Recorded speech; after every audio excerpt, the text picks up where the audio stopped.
Assalamu alaikum dear students, my name is Mohammad Fahad Said from Times Institute. Welcome to the Linear Algebra. Student, आज हम लोग rank of a matrix पर बात करने वाले हैं।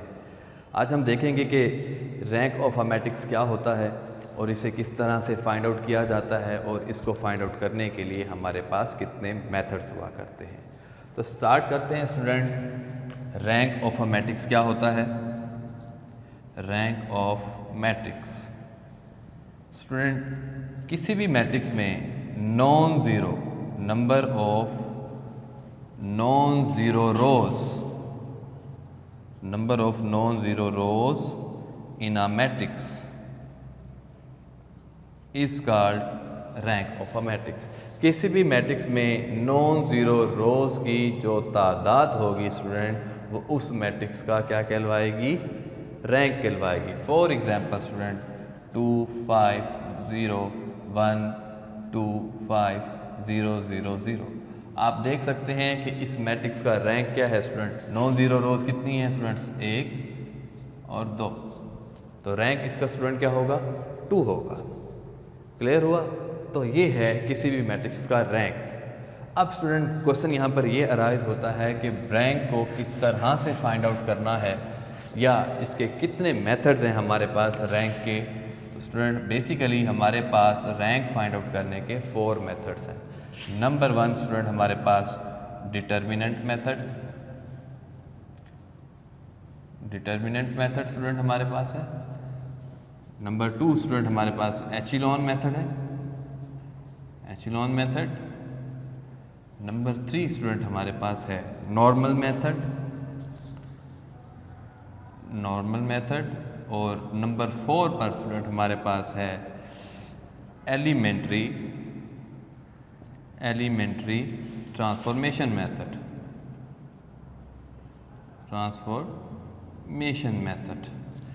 स्टूडेंट जो मोस्ट वाइडली यूज मेथड हैं वो है डिटर्मिनेंट मेथड और एचिलॉन मेथड। तो आज हम डिस्कस करते हैं डिटर्मिनेंट मेथड को, और अगर टाइम मिला तो हम एचिलॉन मेथड को भी डिस्कस करेंगे। तो डिटर्मिनेंट मेथड स्टूडेंट क्या है? आप लोगों ने इन्वर्जन मेथड पढ़ा, इसी तरह से आपने क्रैमर मेथड भी पढ़ा, उसमें हमने डिटर्मिनेंट फाइंड आउट किए। तो डिटर्मिनेंट स्टूडेंट फाइंड आउट किए हमने, कोफैक्टर मेथड भी यूज़ किए उसमें। जब हमने एडजॉइंट लेना हुआ करता था तो हमारे पास एडजॉइंट 3/3 या उससे ग्रेटर का जो ऑर्डर था उसमें फाइंड आउट नहीं किया जाता था। इसी तरह 3/3 में तो स्टूडेंट आप लोग जानते हैं, लेट्स सपोज इसको और इसको मैं निगलेक्ट कर दूं तो ये हमारे पास 3/3 का मैट्रिक्स है और आप इसका बड़ा इजीली डिटर्मिनेंट लेना जानते हैं। डिटर्मिनेंट मेथड में एक्चुअल में स्टूडेंट हमने करना क्या होगा? लेट्स सपोज हमारे पास ये 4/4 का मैट्रिक्स है, आपने 4/4 को डिटर्मिनेंट मेथड से सॉल्व किया। वो अलग बात है कि किस तरह से 4/4 का डिटर्मिनेंट निकालेंगे, वो मैं आगे आपको बताऊँगा।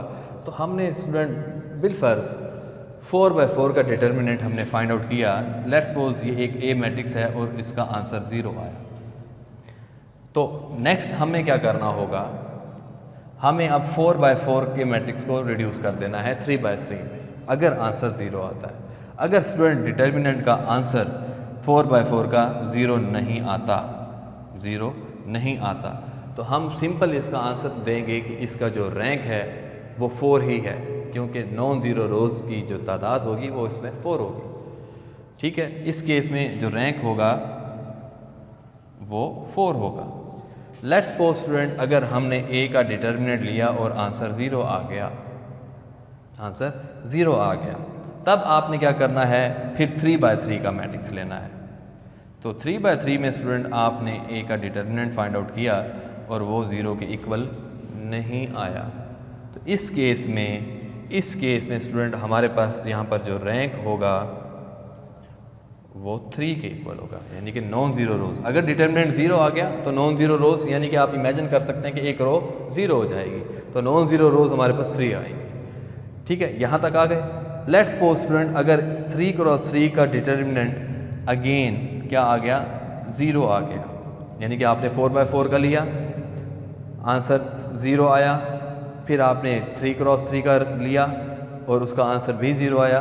तो अब यहाँ इस केस में हमारे पास जो रैंक होगा वो क्या हो जाएगा? 2, क्योंकि जब तीसरी रो भी आपके पास एक तरह से ज़ीरो हो चुकी, तो नॉन ज़ीरो रोज़ कितनी बची? 2 बची। तो यहाँ हमारे पास रैंक क्या होगा? वो 2 होगा। लेट्स सपोज स्टूडेंट, अगर आप उसके बाद आप क्या करेंगे? 2 क्रॉस 2 पर आएंगे, यानी कि आप यहाँ कहीं से भी आप 2 क्रॉस 2 ले सकते हैं, इस कॉर्नर से भी ले सकते हैं, इस कॉर्नर से भी ले सकते हैं, इधर से ले सकते हैं या फिर इधर से भी ले सकते हैं। तो कहीं भी आप 3 क्रॉस 3 भी इस डायरेक्शन से भी ले सकते हैं, या 3 क्रॉस 3 आप इस डायरेक्शन से भी ले सकते हैं, या आप नीचे से 3 क्रॉस 3 ले सकते हैं, या इस कॉर्नर से आप 3 क्रॉस 3 ले सकते हैं। ठीक है, तो 2/2 स्टूडेंट जब हमने लिया और उसका आंसर भी इज इक्वल टू 0 आया। ठीक है, यानी कि अब यहाँ 3 क्रॉस 3 पर क्या हुआ? आपने डिटर्मिनेंट लिया और आंसर 0 आया। जब आप 2 क्रॉस 2 पर आए, तो वो 0 के इक्वल नहीं आया। तो यहाँ हम कह सकते हैं यहीं पर, बिकॉज आगे लेना ज़रूरी है, आगे लेंगे तो हमें डिसाइड होगा कि आगे ये 0 बन रहा है या नहीं बन रहा। तो आगे देखेंगे, अगर 0 नहीं बना तो हम कह देंगे जी इसका रैंक 2 है। अगर फिर आगे की तरफ 0 आ गया, तो आगे 0 आ गया तो हम फिर 1/1 पर आएंगे, 1/1 का डिटर्मिनेंट लेंगे, वो भी अगर 0 के इक्वल नहीं आता तो हम यहाँ पर कहेंगे कि नॉन ज़ीरो, यानी कि यहाँ पर नॉन ज़ीरो रोज़ कितनी बचेंगी? जस्ट 1। तो उसका रैंक क्या हो जाएगा स्टूडेंट? यहाँ पर 1। क्लियर हुई बात? और स्टूडेंट इससे आगे हम मज़ीद जा नहीं सकते, बिकॉज 1 क्रॉस 1 पर ही हमारी बात ख़त्म हो जाएगी, बाकी रोज़ बचेंगे ही नहीं। तो मैक्सिमम रैंक 4 हो सकता है और मिनिमम रैंक 1 हो सकता है, बशर्त ये कि आपका जो मैट्रिक्स है वो नल मैट्रिक्स ना हो। तो चलिए स्टूडेंट, अब ये जो मेथड मैं आपको बता रहा हूँ कि डिटरमिनेंट मेथड से किस तरह से रैंक निकालते हैं, ये जो मैंने डिस्कस किया वो हम एक्चुअल में आप करके देखते हैं और देखते हैं कि इस 4/4 का स्टूडेंट फर्स्ट में डिटरमिनेंट किस तरह से निकालना है। चलिए, ये रहा स्टूडेंट हमारे पास डिटरमिनेंट। हम इसका सैम्पल बनाएंगे 2, 3, -1, -1, 1, -1, -2, -4, 3, 1, 3, -2, 6, 3, 0 एंड -7। तो स्टूडेंट 4/4 का डिटरमिनेंट फाइंड आउट करते वक्त फर्स्ट ऑफ ऑल ये देख लीजिए कि हमारे पास कोई ऐसी रो मौजूद है जिसमें लीडिंग एलिमेंट 1 हो। आप देख सकते हैं कि सेकंड रो का जो लीडिंग फर्स्ट एलिमेंट है वो 1 है। तो आप क्या करते हैं? फर्स्ट ऑफ ऑल हमें क्या करना है? इसको स्विच कर देना है, यानी कि R1 को हम रिप्लेस कर देते हैं R2 के साथ। R1 को रिप्लेस कर दिया स्टूडेंट हमने R2 के साथ, हमें मिला 1, -1, -2, -4, 2, 3, -1, -1, 3, 1, 3, -2, 6, 3, 0, -7। नेक्स्ट स्टूडेंट, जिस तरह हमने एचिलॉन या रिड्यूस एचिलॉन में कहा कि लीडिंग एलिमेंट 1 आने के बाद उसकी जो डाउन साइड है आपको वो 0 बनानी है, तो हम इसमें भी जो 4/4 का डिटर्मिनेंट है हम उसमें भी क्या करने जा रहे हैं स्टूडेंट? इसको 0 बनाने जा रहे हैं। तो 0 बनाने के लिए स्टूडेंट हमें क्या करना होगा? हमारे पास लीडिंग एलिमेंट 1 है, यानी कि R1 की मदद से हमें R2, R3 और R4 को 0, 0 बनाना है। स्टूडेंट हमें ये एरिया रेस करना होगा।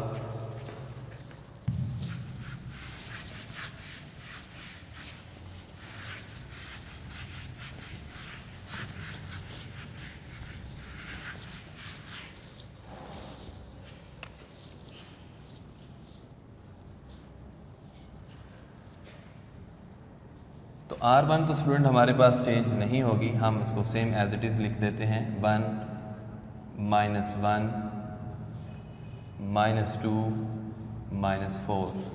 तो ऑपरेट स्टूडेंट करना है R2 पर और R1 की मदद से किया जाएगा। R1 को स्टूडेंट 2 से मल्टीप्लाई करते हुए सब्ट्रैक्ट कर दें तो हमें आंसर मिलेगा R2 का। इसी तरह स्टूडेंट ऑपरेट करना है हमें R3 पर। R3 पर ऑपरेट किया जाएगा स्टूडेंट, किसकी मदद से करना है, R1 की, और R1 को 3 से मल्टीप्लाई करते हुए मैं अगेन सब्ट्रैक्ट कर दूं तो हमें आंसर मिलेगा R3 का।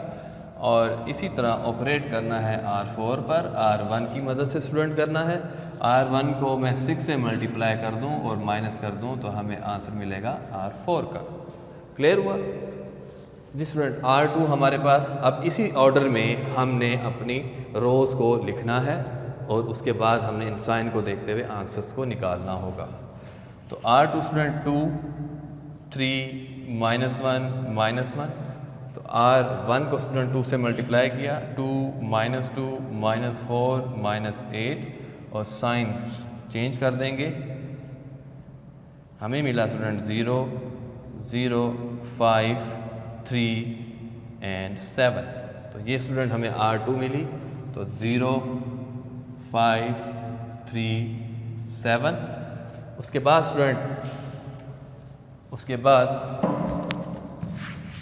R3 3, 3, 1, 3, -2 और R1 को स्टूडेंट 3 से मल्टीप्लाई करना है तो 3, -3, -6, -12, साइन स्टूडेंट चेंज, तो हमें मिला 0, 4, 9 एंड +10, 0, 4, 9, 10।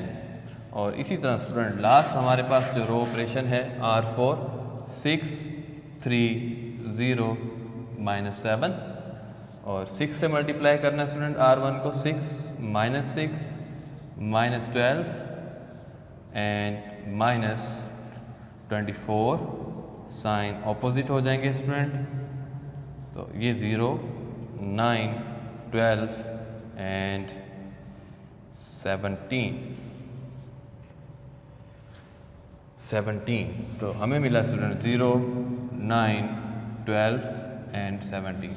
तो ये देखिए स्टूडेंट, मैंने इस लीडिंग एलिमेंट की मदद से इसकी डाउन साइड को 0, 0 किया। अब स्टूडेंट आप इसको एक्सपेंड कर दीजिए। एक्सपेंड किस तरह से होगा, ये 1 इंटू 5, 3, 7, 4, 9, 10, 9, 12, 17।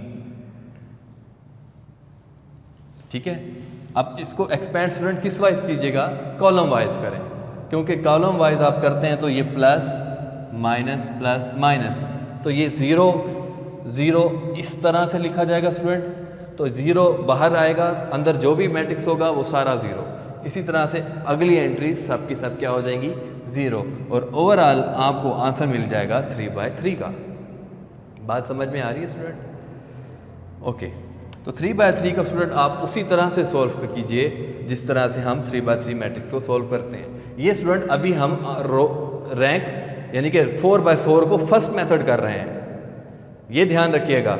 यानी कि इसने R4/4 ने डिसाइड करना है कि ओवरऑल इसका डिटर्मिनेंट 0 आया कि नहीं आया। फिर इसकी बेस पर हम आगे 3×3 में जाएंगे, फिर 2×2 में जाएंगे।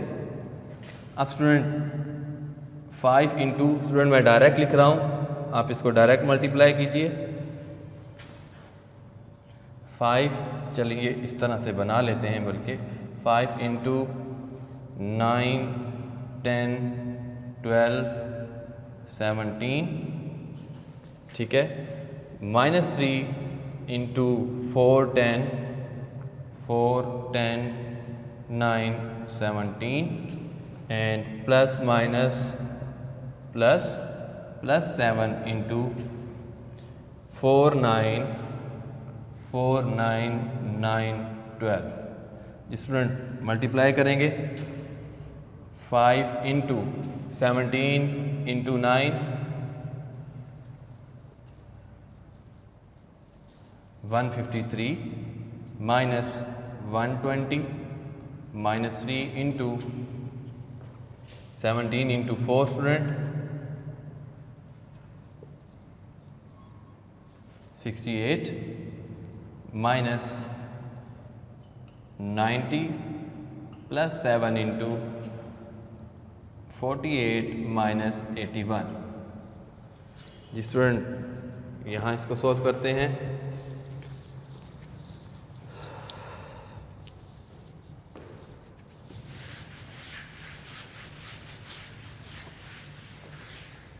हमें मिलेगा स्टूडेंट 5 इंटू 153 माइनस 120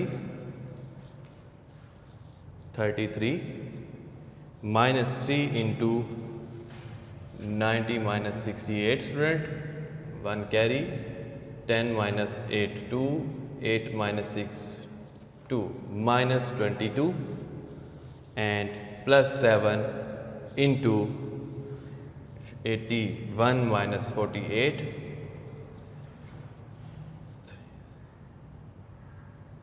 33 माइनस 33 जी स्टूडेंट मल्टीप्लाई करेंगे 165 minus into minus plus 66 plus minus minus 33 multiply by 7 231 student add करेंगे यहाँ पर तो 165 प्लस 66 11 1 कैरी 12 3 1 कैरी 231 माइनस 231 तो आंसर स्टूडेंट हमारे पास क्या मिला 0 यानी कि ए मैट्रिक्स के डिटर्मिनेंट का आंसर स्टूडेंट 0 मिल चुका है जो कि हमने 4/4 में लेकर चले थे। अब स्टूडेंट यहाँ 3/3 का मैट्रिक्स लेंगे और देखेंगे कि उसका डिटर्मिनेंट 0 के इक्वल नहीं आया तो हम कहेंगे कि इसका रैंक कितना है 3 है। अगर वो 0 के इक्वल आया तो फिर फर्दर हम उसको 2/2 में सॉल्व करेंगे, फिर देखेंगे कि 2/2 का में डिटर्मिनेंट का आंसर 0 है या नहीं है। तो इसी तरह आगे बढ़ते जाएंगे टिल जब तक कि हमारा डिटर्मिनेंट का आंसर 0 ना हो, यानी कि नॉट इज इक्वल टू 0 हो। तो तब हम कहेंगे कि नंबर ऑफ नॉन ज़ीरो रोज इसमें कितनी है, वो ही इस ओवरऑल मैट्रिक्स का रैंक कहलवाएगा। तो ये स्टूडेंट हमारे पास ए के डिटर्मिनेंट का आंसर 0 आ गया। अब स्टूडेंट हम 3x3 का मैट्रिक्स लेंगे।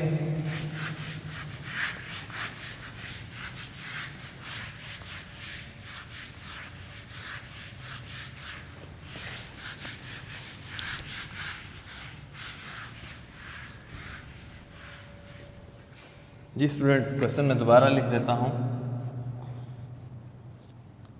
2 1 3 6 3 -1 1 3 -1 -2 3 0 -1 -4 -2 एंड -7 ये स्टूडेंट था और जिसको हमने 4/4 में से इसका डिटर्मिनेंट निकाला तो वो आंसर क्या आया 0। अब स्टूडेंट हम 3x3 का लेंगे। Now we take 3x3 matrix.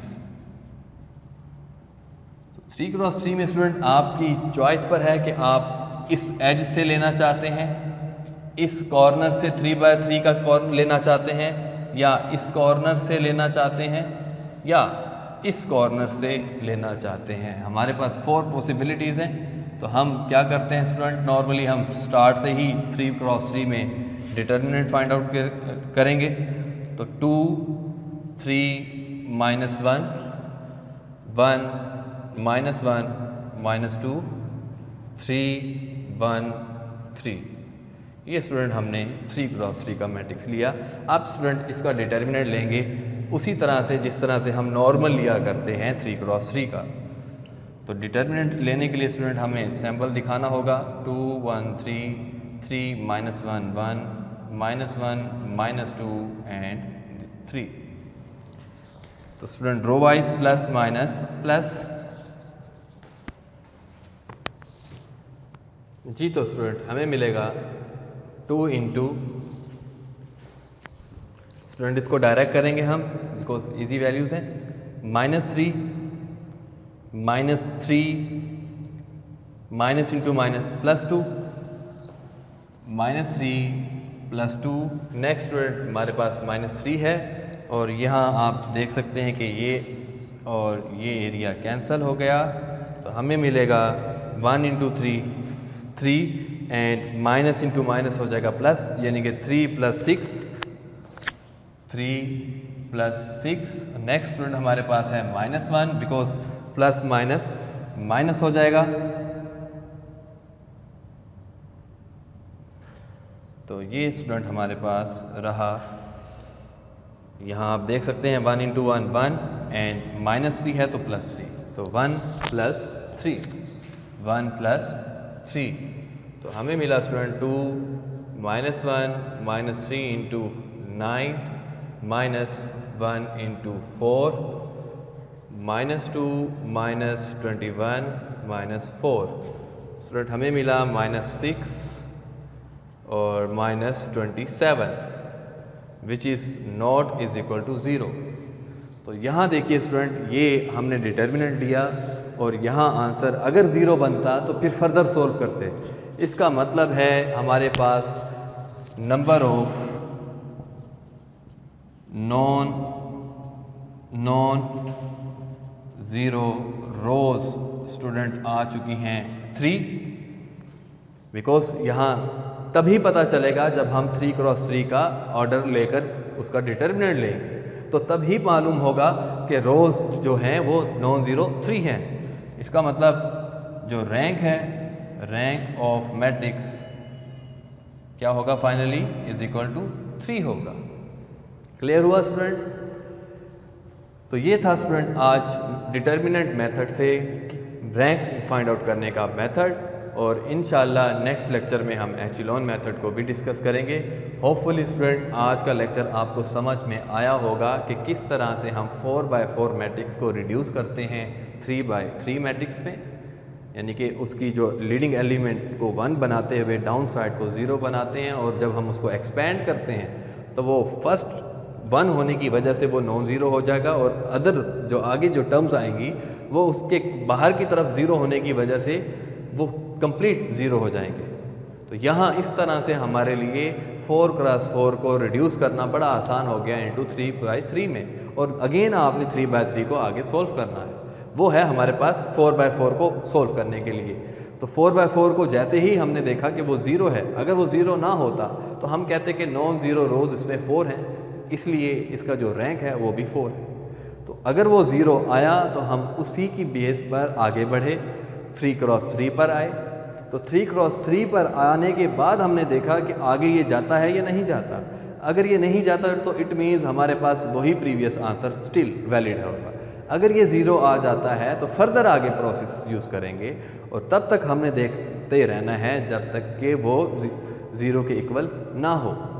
तो जैसे ही वो 0 के इक्वल नहीं होगा तो हमें वही पता चलेगा कि नंबर ऑफ़ नॉन ज़ीरो रोज़ अब इसमें कितनी बची हैं, और वही हमारा रैंक होगा। तो इंशाल्लाह स्टूडेंट नेक्स्ट लेक्चर में मुलाकात होगी, तब तक के लिए अल्लाह हाफ़िज़।